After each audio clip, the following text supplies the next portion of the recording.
코로나 바이러스 사태로 말미암아 빚어진 이 사태가 전 세계에 큰 소용돌이를 일으키고 있습니다. 정치, 경제, 사회 모든 분야에 있어서 모든 것이 정지된 그런 상태로 사람들은 아직도 우왕좌왕하는 그런 모양입니다. 이런 때일수록 민심이 흉흉해지고 또 사재기가 일어나는 등 혼란스럽게 마련입니다. 사람들은 평정심을 잃고 전전긍긍하기 쉽습니다. 이럴 때에 여러 가지 루머들도 많이 돌아다니고요. 또 사람들을 현혹하는 그런 소문들도 많이 일어나게 마련입니다. 이스라엘 나라가 망하고 그리고 그야말로 쓸만한 사람들은 다 바벨론으로 포로로 잡혀갔고 유대 땅에는 그야말로 별 볼 일 없는 사람들만 남았습니다. 졸지에 타국의 포로가 된 상태니까 여러 가지 풍설과 음모론과 그리고 소위 예언이라고 하는 것과 그런 것들이 난무했을 것은 자명한 일입니다. 당시 시대상을 하나님께서 이와 같이 8절에서 말씀하셨습니다. 가짜 선지자들의 말, 복술, 즉 점장이들의 말, 꿈 이야기를 하며 뭘 받았다고 하는 자들의 말 같은 것들 듣지 말라. 그들은 내가 보내지 않았다. 그들은 내 이름으로 거짓을 예언한다. 백성들이 혼란스러웠을 것입니다. 무엇에겐가 의지하고 싶고 뭔가 위로하는 그런 하나님의 음성을 듣고 싶어하고 그럴 때에 거짓 선지자들이 온갖 풍설을 퍼뜨리고 있었던 것입니다.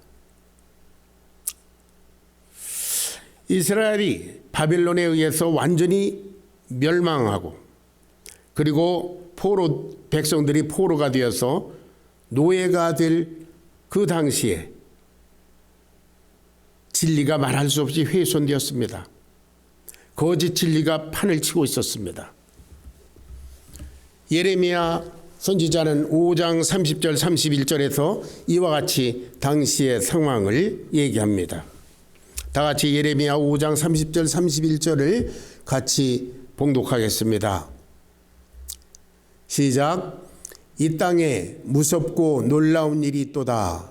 선지자들은 거짓을 예언하며 제사장들은 자기 권력으로 다스리며 내 백성은 그것을 좋게 여기니 마지막에는 너희가 어찌하려느냐.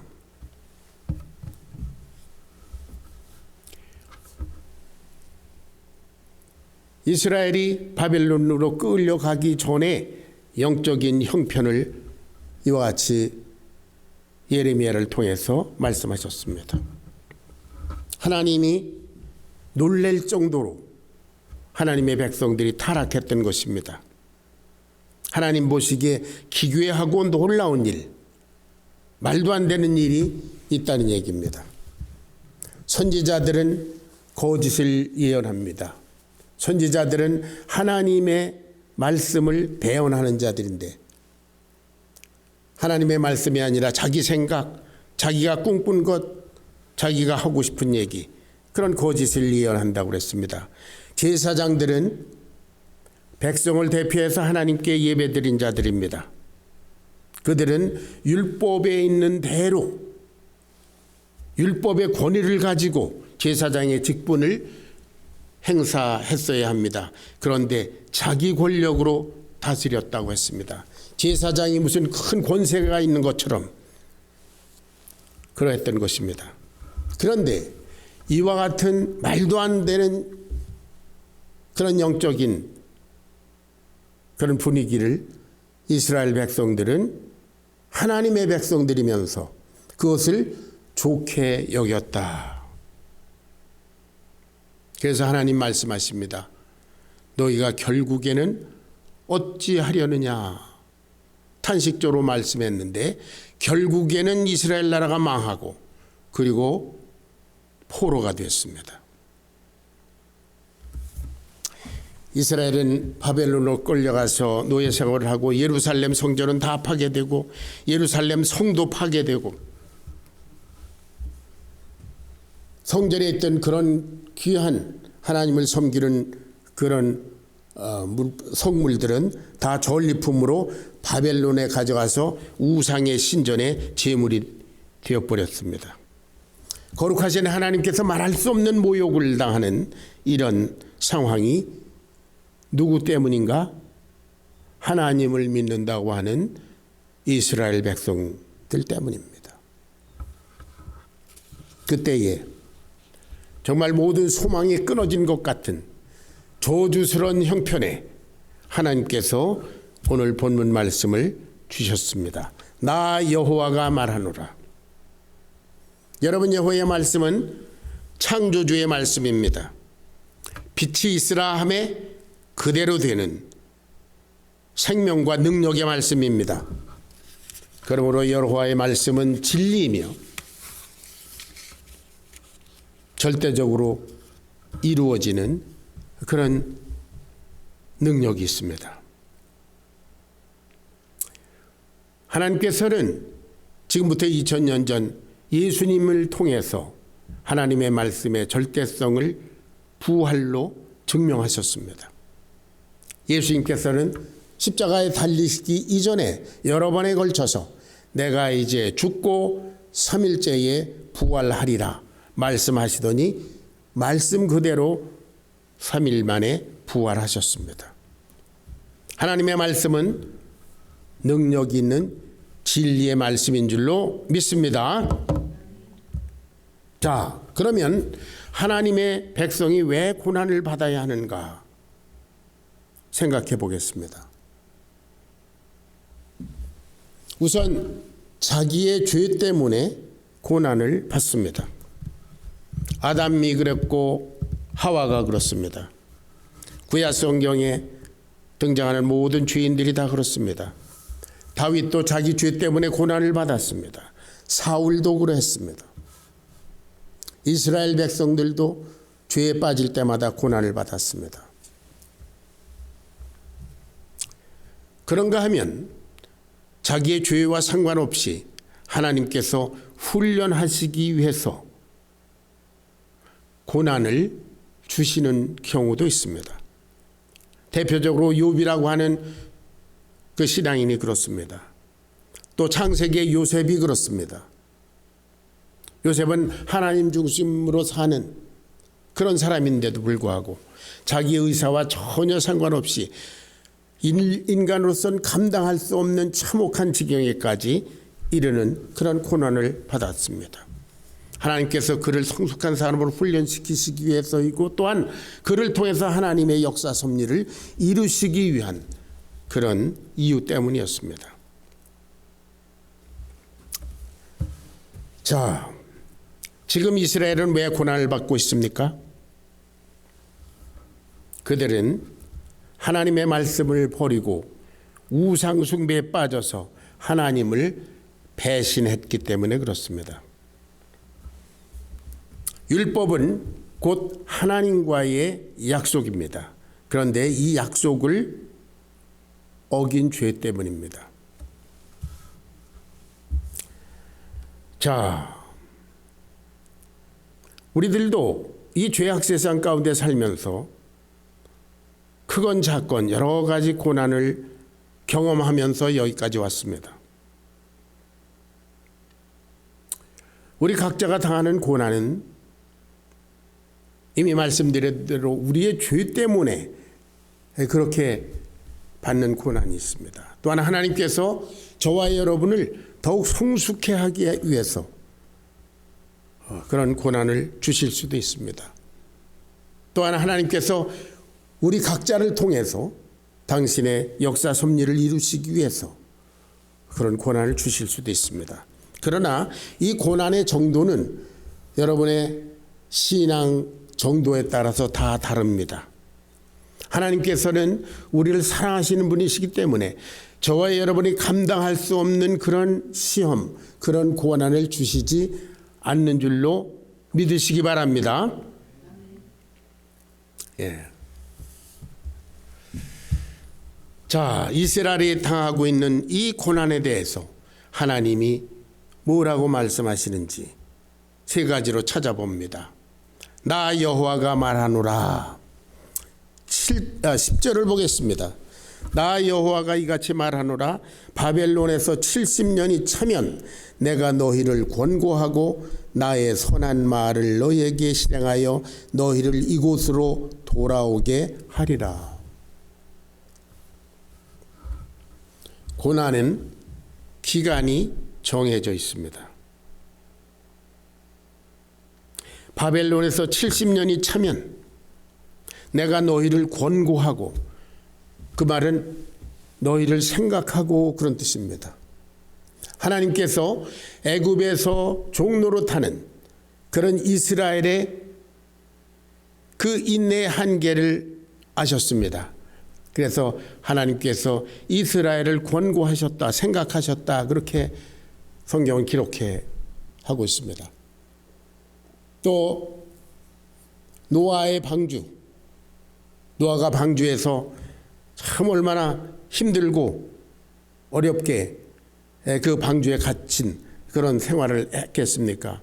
그때 하나님께서는 노아를 권고하셨다, 노아를 생각하셨다 그랬습니다. 그래서 하나님은 이스라엘의 그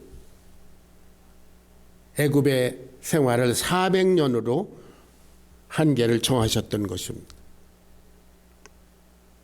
창세기 15장에 이미 4대 만에 돌아올 것이다, 이렇게 하나님은 그 기간을 정해 놓으셨습니다. 이스라엘 백성들이 광야에 나와서 하나님께 불순종하고 하나님을 불신했을 때 하나님은 그들에게 광야 생활을 40년으로 그 훈련 기간을 정해 주셨습니다. 오늘도 마찬가지로 바벨론에서 70년이 차면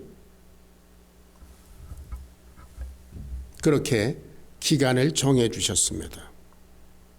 하나님의 말씀대로 70년이 되었을 때 그 엄청난 바벨론이 억겁결에 페르시아에게 패망하고 페르시아의 왕에 의해서 이스라엘 백성들은 옛 고토로 돌아오는 그런 놀라운 기적적인 역사가 일어났던 것입니다.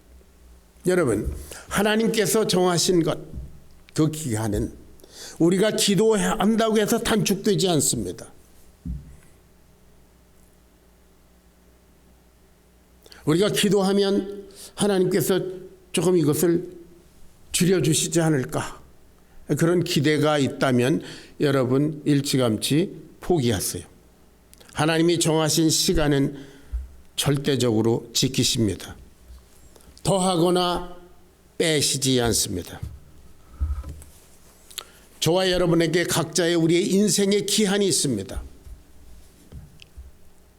저는 지금까지 76년을 살았는데요. 하나님이 언제까지 정하셨는지 모르겠습니다. 그러나 곧 그 한계, 하나님께서 정하신 날이 오리라 그렇게 믿고 기다리고 있습니다. 생명의 날, 고난의 날, 훈련의 날, 과일이 익는 날, 곡식이 자라고 수확을 거두는 기간, 하나님께서 정하신 모든 것에는 절대적인 기간이 있습니다. 그래서 전도서를 쓴 분은 3장 1절에서 이와 같이 말씀했습니다. 다 같이 시작. 천하 범사의 기한이 있고 천하 만사가 다 때가 있나니. 여러분, 그러므로 하나님의 때를 기다리는 것이 지혜로운 인생입니다. 우리가 기도하는 것, 기도의 목적 중에 하나가 하나님의 때를 기다리는 인내를 기다리는 능력을 받기 위해서인 줄로 믿으시기 바랍니다. 기도하는 사람은 기다릴 수 있습니다. 기도하지 않는 사람은 조바심이 나서 하나님의 때까지 기다리지 못합니다. 오늘날 저와 여러분이 당하고 있는 이 그야말로 팬데믹에 의한 이 전대미문의 이런 고난스러운 역사, 우리가 예배를 각 가정에서 흩어져서 드려야 하는 전쟁 상황에도 없던 일, 그것을 지금 우리는 당하고 있습니다. 우리는 하나님께서 정하신 그날을 위해서 기도해야 할 줄로 믿습니다. 기도하지 않으면 우리는 지치고 포기하고 하나님의 백성으로서의 우리의 정체성을 잃어버리기 쉽습니다. 나 여호와가 말하노라. 바벨론서 70년이 차면 내가 너희를 권고하고 너희를 생각하고 나의 선한 말을 너희에게 실행하여 너희를 회복시키겠다. 하나님께서 저와 여러분이 당하는 모든 개인적인 고난, 교회적인 어려움, 혹시 있다면 또 이 코로나 바이러스 사태로 이루어진 이런 모든 일들, 이 문제의 와중에 있는 저희들을 하나님이 권고하시는 줄로 믿습니다. 그래서 우리에겐 소망이 있습니다. 두 번째, 11절을 같이 읽어보겠습니다. 11절 다 같이 시작. 나 여호와가 말하노라. 너희를 향한 나의 생각은 내가 아나니 재앙이 아니라 곧 평안이요 너희 장래에 소망을 주려 하는 생각이라. 하나님께서는 당신의 백성이 죄악 가운데 그냥 있도록 방치해 두시지 않습니다. 마치 부모가 사랑하는 자녀가 잘못했을 때 그냥 놔두지 않고 제재를 가하고 매를 때려서라도 고치는 것 같이 그 자녀의 미래를 위해서는 부모의 마음이 아프지만 고난을 줍니다.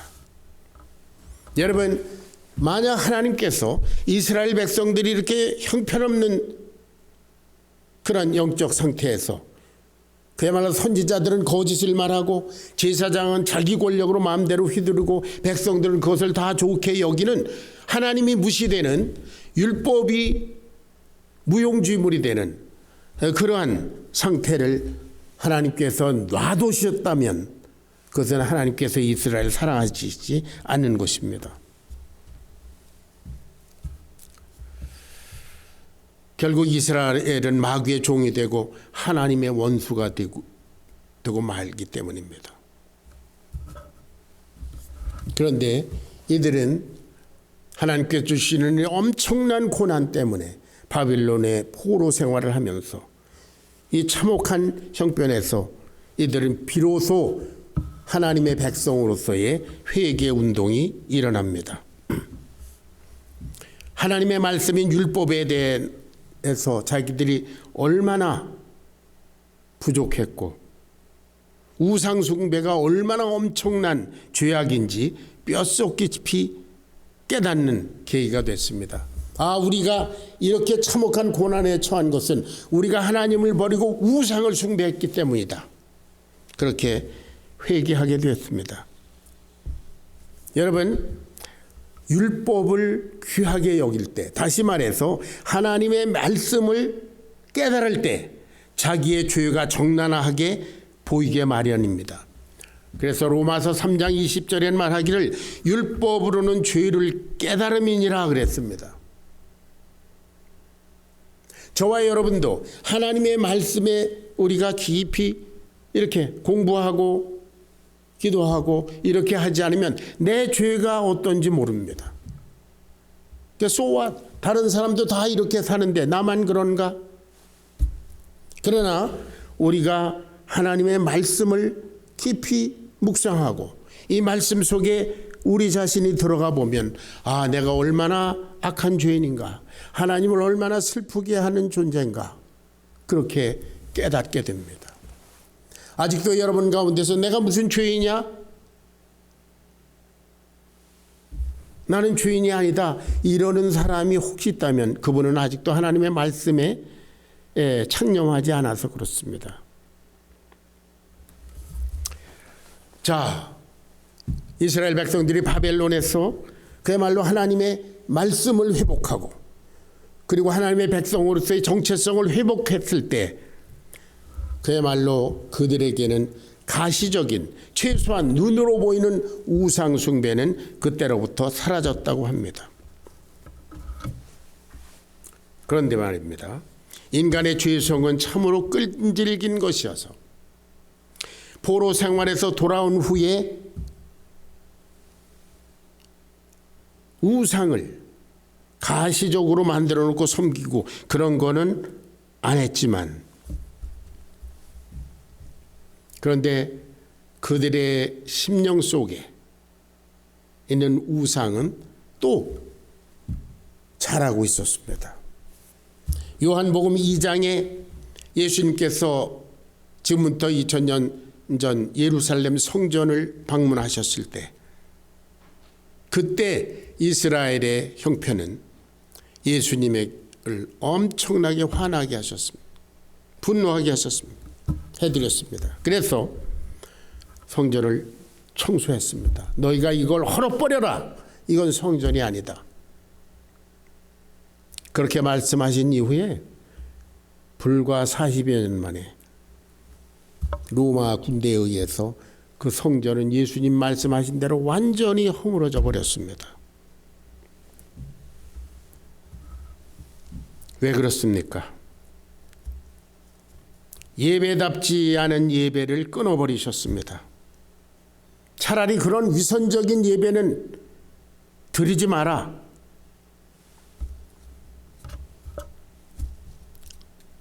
그래서 성전을 허물어 버리셨습니다. 너희가 이 성전을 헐라. 이거는 성전이 아니라 장사꾼들의 집이다. 하나님께서 보시기에 저와 여러분, 우리 교회의 문제는 무엇입니까? 우리는 정말 하나님을 하나님으로 모셔드리고 있습니까?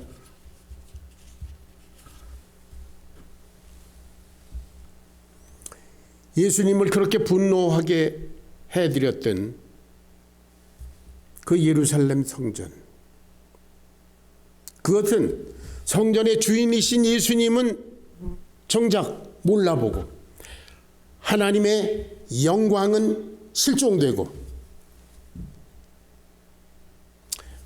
성전에서 제물을 바치기 위해서 또 성전에 헌금을 하기 위해서 돈을 바꾸고 성전에서 제물을 드리기 위해서 제사장이 있어야 되고 등등 그러한 방법론에 있어서는 철저하게 보였던 것입니다. 그런데 문제는 목적이 문제입니다. 여러분, 하나님께 예배하고 하나님을 섬기는 것이 우리가 이 세상을 살아가는 제일 좋은 방법입니까?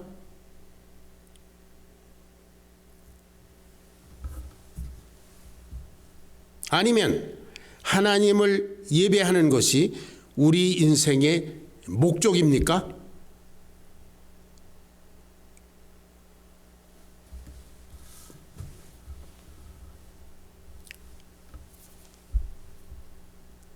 예루살렘 성전, 예수님을 그토록 분노하게 했던, 그래서 너희가 이것을 헐어버려라 이렇게 말씀하실 수밖에 없게 했던 그 성전의 모습,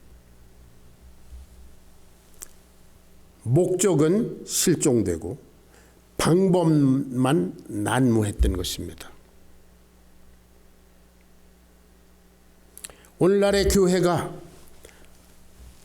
자기가 만든 하나님이라고 하는 우상, 자기를 축복하고 자기를 즐겁게 해주는 그런 하나님을 숭배하고 있는 것은 아닌가?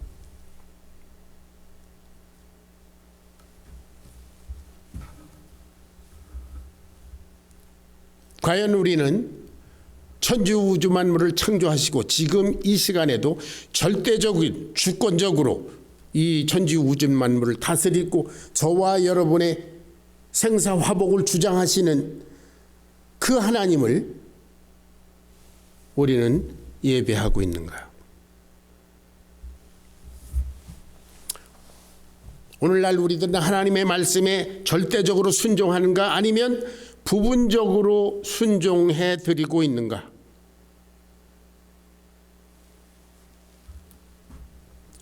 오늘날 우리의 예배가 하나님께 영광이 되는가, 아니면 우리가 만족하고 있는가?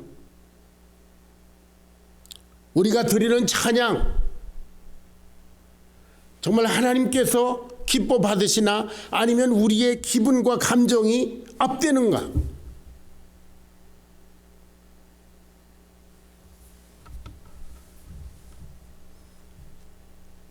문명의 발달로 말미암아 편리한 것도 많이 있지만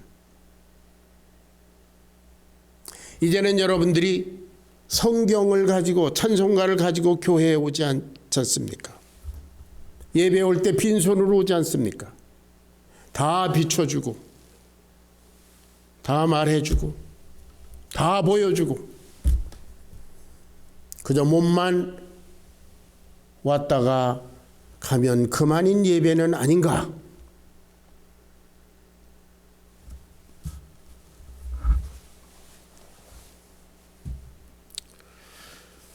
자, 그러한 시대에 하나님께서 전염병이 창궐하도록 허락하셨습니다. 온 세계가 패닉 상태입니다. 눈에 보이지 않는 이 병균이 한 차례 이 지구를 휩쓸 때 온 세계가 패닉 상태에 빠졌는데, 이제 앞으로 주께서 호령과 천사장의 소리와 하나님의 나팔로 하늘로서 강림하실 그때에 저와 여러분의 모습은 어떠할지 한번 상상해 보시기 바랍니다.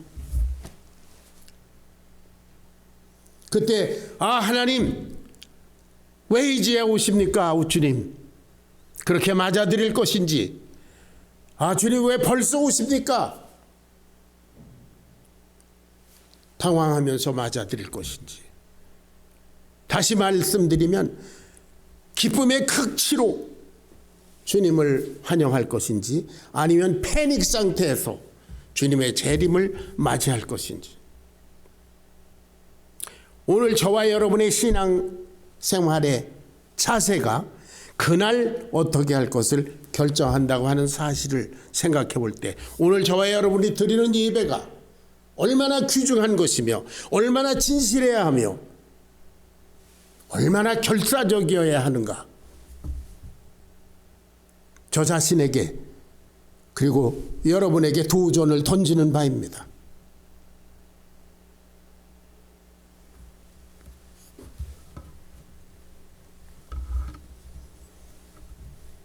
정부에서 예배 모임을 자제하라고, 모든 모임을 자제하라고 권하여서 지난 주일에 이어서 이번 주일에도 우리는 각자 가정에서 예배를 드립니다. 혹시나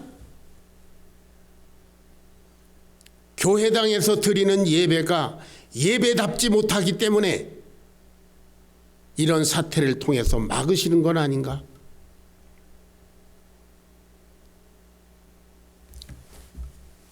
거기에 생각이 미치자 마음의 두려움과 죄송함과 후회가 밀려옵니다.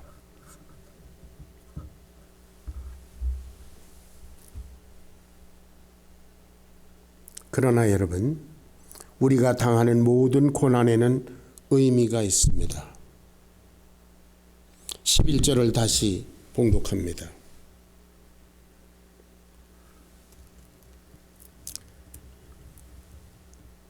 나 여호와가 말하노라. 너희를 향한 나의 생각은 내가 하나니 재앙이 아니라, 지금 바벨론에서 노예 생활을 하는 게 재앙인데요. 인간적으로 볼 땐 재앙인데 하나님께서는 그건 재앙이 아니라 그게 평안이다. 왜? 그것을 통해서 너희 장래에 소망이 생길 것이기 때문에. 할렐루야. 분명히 재앙인데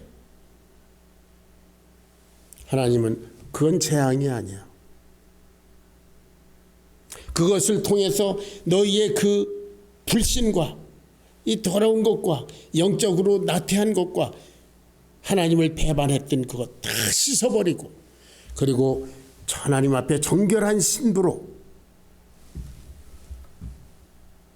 너희를 새롭게 하기 위한 소망을 주려 하는 생각이다. 저와 여러분이 개인적으로 혹은 가정적으로 당하는 그런 고난들은 결국 우리에게 소망을 주려 하는 하나님의 계획인 줄로 믿으시기 바랍니다. 고난에는 의미가 있습니다. 하나님의 백성이 당하는 고난에는 의미가 있습니다. 그러나 하나님을 믿지 않는 세상 사람들이 당하는 고난은 그것은 고난 자체입니다. 저와 여러분이 어떤 모습으로든지 당하는 고난에는 하나님께서 뜻을 두신 의미가 있는 줄로 믿으시기 바랍니다. 마지막으로 고난의 때에는 어떻게 해야 될지 살펴봅니다. 12절 말씀입니다.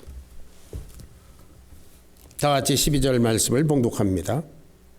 시작. 너희는 내게 부르짖으며 와서 내게 기도하면 내가 너희를 들을 것이요 너희가 전심으로 나를 찾고 찾으면 나를 만나리라. 아멘.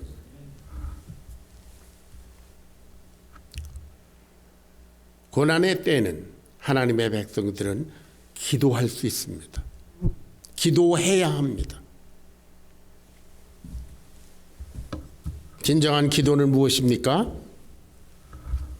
하나님 앞에 철저히 엎드려서 회개하면서 하나님의 능력과 은혜를 구하는 것입니다.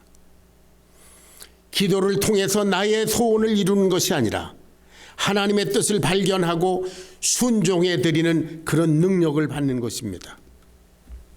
기도하는 사람은 하나님의 뜻을 알기 때문에 하나님의 때를 기다리는 인내와 능력을 받습니다. 그러면 기도의 결과가 평안을 줍니다. 내가 그리고 우리가 당하는 이것이 재앙인 줄 알았더니 아니구나. 이것이 결국은 우리에게 평안을 주고 소망을 주려 하는 하나님의 깊으신 뜻이 있구나. 그러면 그 노예 생활도 기쁨으로 감당할 수 있습니다.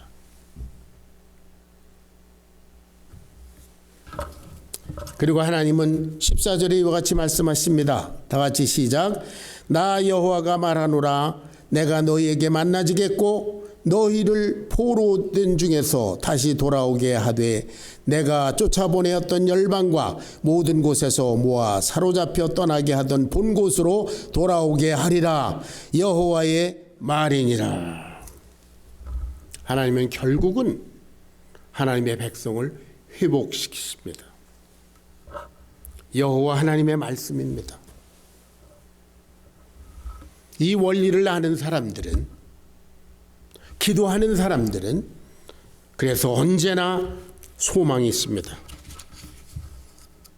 비록 비참한 상황 속에서도, 이 바벨론의 포로 생활 속에서도 70년을 우리가 기다리면 된다. 현재적으로 볼 때 그 엄청난 바벨론의 권력을 바라볼 때 70년이 되어서 회복된 가망이 보이지 않습니다. 그러나 기도하는 사람은 그것이 하나님의 말씀이기 때문에 믿고 기다릴 수가 있습니다. 이것이 기도의 능력입니다.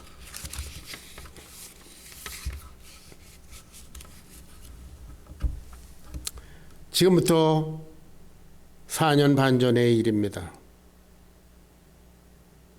우리 이 교회가 참으로 감당할 수 없는 어려움에 빠진 적이 있었습니다. 거의 문을 닫을 지경에 이르렀었습니다. 아마도 비대해졌던 몸을 하나님께서 교회의 사이즈를 줄이심으로써 다운사이징 하시고 살을 빼셔서 새롭게 하시려는 훈련을 주신 것 같이 느껴졌습니다. 그리고 우리들은 기적처럼 회생했습니다. 그뿐입니까? 이제 우리들은 아리조나 한인 침례교회와 합병하기에 이르렀습니다.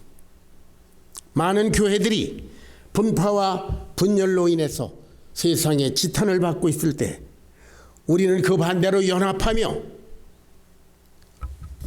그리스도 안에서 정말 소망 중에 전진할 수 있게 되었습니다. 할렐루야.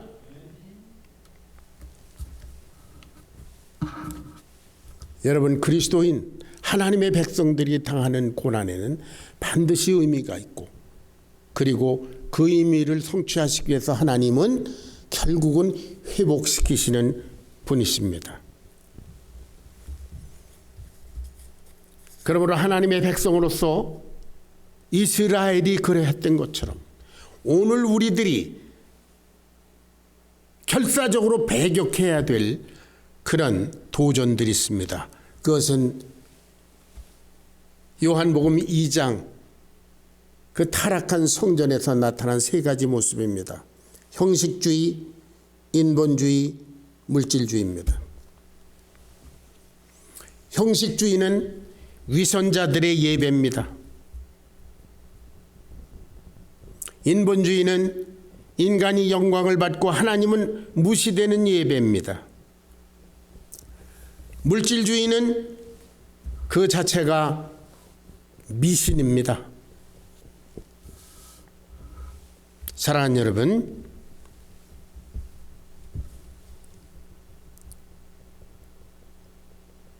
이 팬데믹, 이 사태,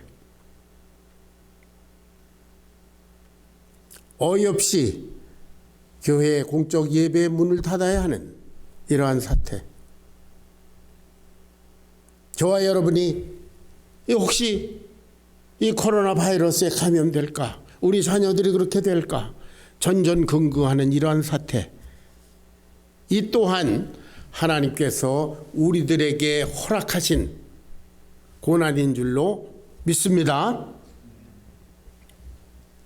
고난에는 기간이 있습니다. 고난에는 의미가 있습니다. 그리고 고난을 지나가는 방법이 있습니다. 그것은 기도입니다. 기도하는 사람들에게는 능력이 있습니다.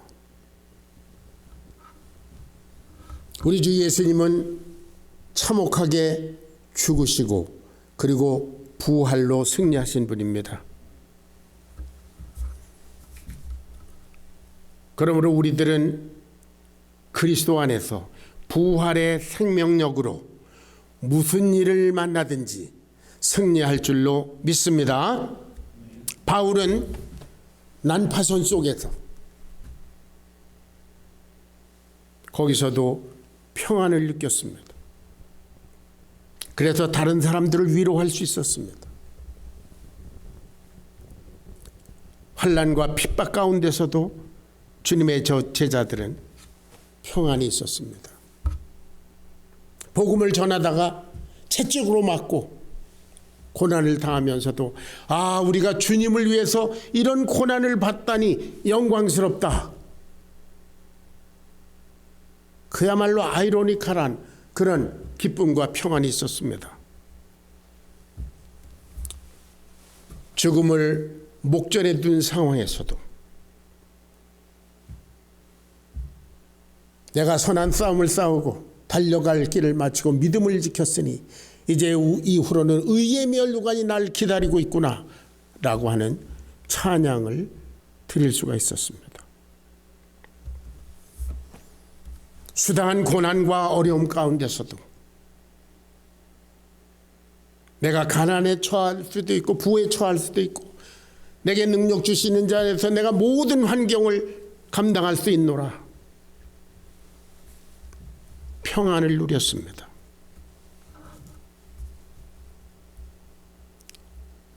요한복음 14장 27절에서 예수님이 이와 같이 말씀하셨습니다. 다 같이 봉독합니다. 시작. 평안을 너희에게 끼치노니 곧 나의 평안을 너희에게 주노라. 내가 너희에게 주는 것은 세상이 주는 것과 같지 아니하니라. 너희는 마음에 근심하지도 말고 두려워하지도 말라. 할렐루야. 이 사태를 통해서 교회의 예배가 가정으로 흩어지는 이 혼란을 통해서 예수님은 어떤 교훈을 우리에게 주시는 것일까? 우리가 다 같이 기도하며 회개하며 재헌신하는 기회가 되기를 바랍니다. 나 여호와가 말하노라. 여호와의 말씀인 이 성경에 우리의 인생을 걸고 도전하기를 주의 이름으로 축원합니다. 기도하겠습니다. 사랑하신 아버지 하나님, 당신의 백성 이스라엘의 타락을 방치하지 아니하시고 그 참혹한 고난을 통해서 그들을 새롭게 하신 이 역사를 보면서 오늘 이 팬데믹 사건 속에 온 세상이 방황하고 전전긍긍할 때 우리들은 이 고난을 통해서 하나님께서 우리를 어떻게 새롭게 하실지 소망과 평안을 발견하게 됩니다. 우리로 하나님의 자녀로 살게 하신 하나님을 찬양하며 이와 같은 환난과 어려움 가운데서도 하나님의 백성으로서의 정체성을 지키면서 승리하도록 우리 사랑하는 성도들 한 분 한 분 다 지켜 보호하여 주시옵소서. 이 어려움 가운데서 도리어 평안을 누리는 그런 승리하는 부활의 생명력으로 차고 넘치는 주의 백성들로 삼아 주시옵소서. 감사드리며 우리 주 예수님의 거룩하신 이름 받들어 간절히 기도하옵나이다. 아멘.